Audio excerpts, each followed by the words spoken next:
Well, I think it's an opportunity first and foremost for Gillard to meet the President in formal sense, Prime Minister to President. I think she'll obviously want to get some key messages across about trade, in particular the Trans-Pacific Partnership. She's obviously spruiking a message about Australia's economic resilience in the financial crisis. They'll talk about, as they already have, about Afghanistan and what the future there for Australia and America. The Libyan question obviously is has been at the top of the agenda. I think it's really more a sense for Gillard to sort of become known to the American sort of foreign policy and national security community. I don't think there'll be any great headline sort of announceables out of the visit.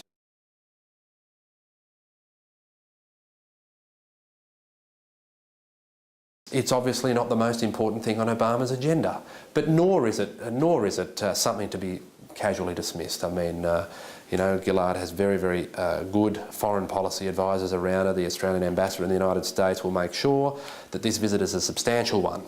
Kim Beazley wouldn't let an opportunity like this go by. It's been in the making for some time. Yes, it's not the fundamental issue for Obama at the moment, but it is more than a photo opportunity because Australia's been supporting the United States in Afghanistan. They have a common outlook on many issues, and it's a good time for the two leaders to get to know each other.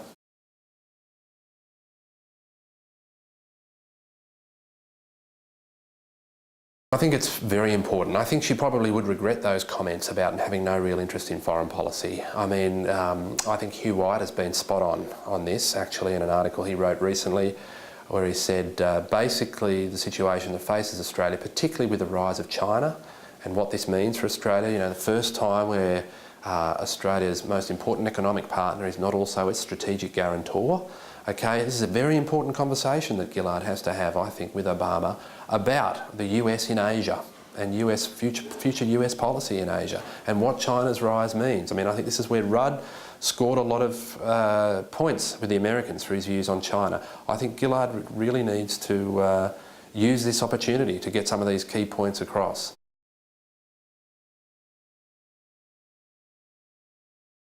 And one would have to note that the number of flags, obviously, in Afghanistan is starting to decline. I mean, Australia is taking more casualties now in Aruzgan, with the Dutch having pulled out.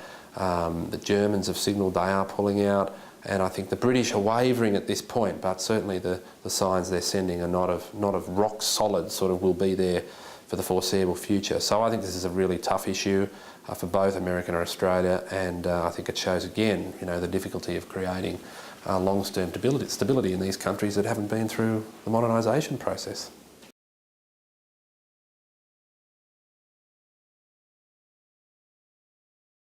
I wouldn't see it as something which causes a great deal of tension. I think there'll be a lot of unanimity on change in the Middle East, but the moment we start to talk, or get even close to talking about military action, I think that's where there would be particular differences, but I think we're a long way from that at this stage.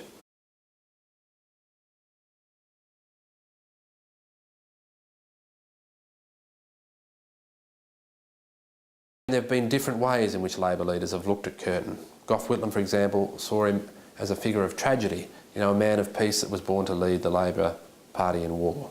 Bob Hawke saw him as a great consensus figure. Here Australia was facing an existential crisis. He could bring the country together. Paul Keating had a different take on it again. Curtin stood up to the British. He was a great hero of Australian nationalism. He told the British where to stick it. Okay, Kevin Rudd tried to get into this sort of Labor tribalism by appealing to Curtin, but I think really couldn't. He couldn't pull it off. And Gillard has tried to do that as well. We saw that in her speech to the American-Australian Leadership Dialogue. So I think it's it's simply the way that the Labor Party will use the Curtin myth.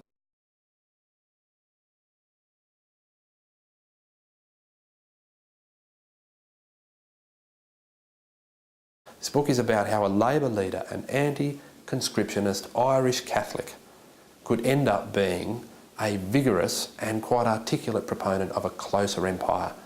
He'd seen what happened with the fall of Singapore. He didn't want it to happen again. I don't think there's anything in Curtin's wartime speeches where he envisaged a long-term alliance with the United States. He, and then subsequently Ben Chifley, wanted to reinvigorate the concept of imperial defence. They wanted the empire to work better. to work to protect the interests of all parts of that empire.